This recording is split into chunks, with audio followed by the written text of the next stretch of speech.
Hello, magandang tanghali guys. Ito, naglaga na tayo ng ating spaghetti para sa tanghalian ng ating mga alaga. Ayan, magigisa tayo ngayon ng bawang para sa ating manok.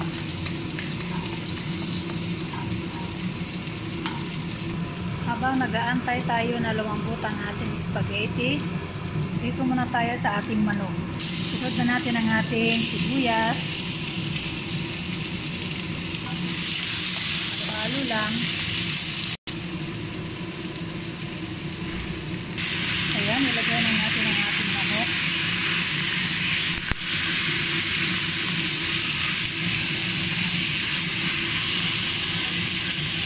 Ayan, naglagay tayo ng garam masala at pamintang durog at asin.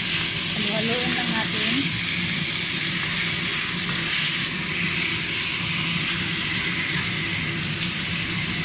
Parang isang kutsa lang natin ito siya.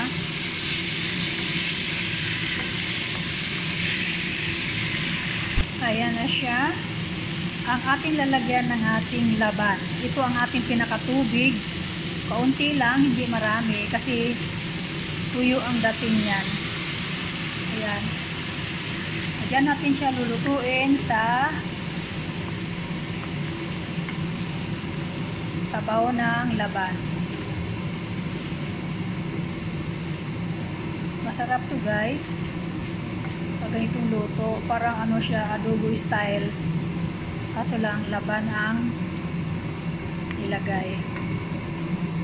Ayan, ganyan lang natin siya. Patakpan natin para maluto. Ayan, dagdag pang lasa, maglagay tayo ng isang magic cubes. Ayan, durugin lang natin. Ayan, at ating halu-haluin bago natin takpan. Yan lang guys, ang ating timpla sa ating manok. Napakasimple lang. Pero masarap siya. Matlutuin natin siya sa mahinang apoy hanggang sa itong sabaw na ito ay para insakto lang na maluto yung manok. At syempre, baliktarin natin pagdating ng mga 20 minutes, baliktarin natin yung kabila. Ayan, check na natin. Ayan, at maglalagay tayo ng parsley. Ayan, pandagdag aroma rin at saka bango. Ayan, baliktarin natin ang ating manok.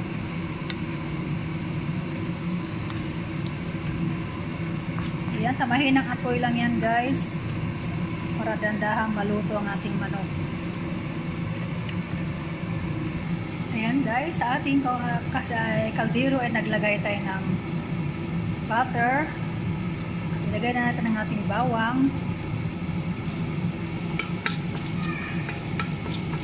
Ito ay para sa ating spaghetti. Sunod na natin ang ating sibuyas.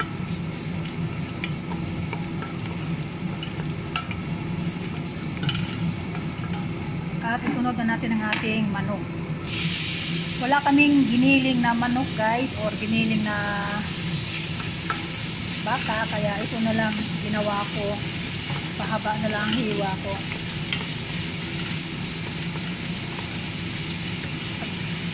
At ngayon maglalagay tayo ng magic cubes. Ayan ang ating magic cubes habang halu-haluin natin.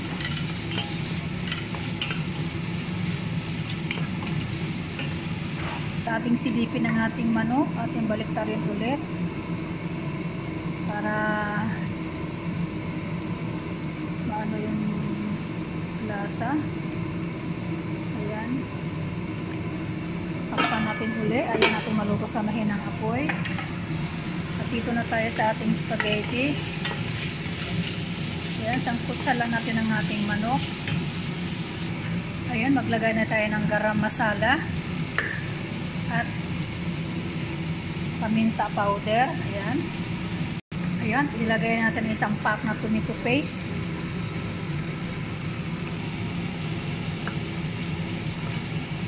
Haluin lang natin para lumabas yung aroma niya sa mantika niya.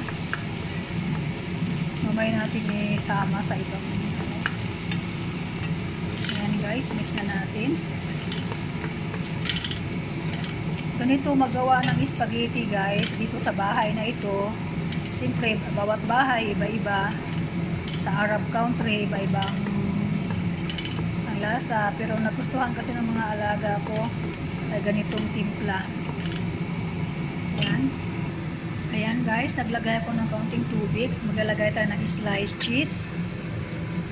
2 piraso. Yan yung cheese na yan na nilalagay sa burger.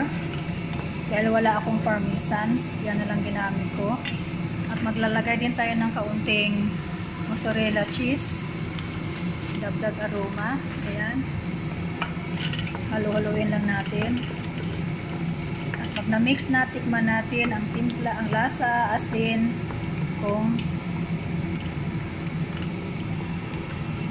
okay na.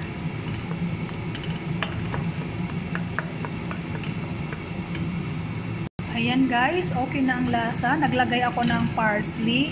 Buo, hindi ko pinino kasi ayaw ng mga bata yan. Pag nagsandok ako, tatanggalin ko na lang. At ngayon, ilalagay na natin ang ating spaghetti pasta. Yan, mix lang natin. Para ma-coat lahat ng sauce ang spaghetti.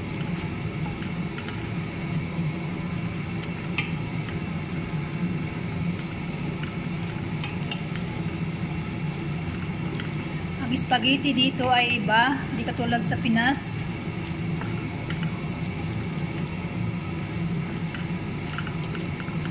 Iba ang timpla dito, iba ang timpla sa Pinas. Bawat country, iba-iba ang timpla, iba-iba ang lasa. Pero pagdating sa akin ay the best talaga ang sarili nating timpla, ang Pinoy. Yan. Halo-halo lang natin. Ayan guys, nahalo na lahat. Pantay-pantay na ang kulay ng ating spaghetti. Ayan, ang may payo ko lang sa lahat ng mga OFW sa Middle East. Ganito ang gawin nyo sa spaghetti. Ayan, baka sakaling magustuhan ng inyong mga alaga. Mga alaga ko kasi gusto to. Ayan, maraming salamat sa inyong pagsubaybay sa aking bawat video na ginagawa. Sa lahat ng aking mga solid kaibigan.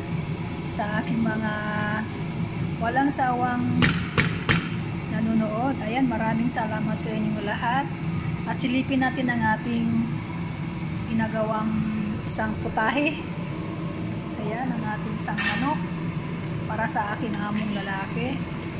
Ayan, baliktarin natin. Tumatakbo ang ating kawali.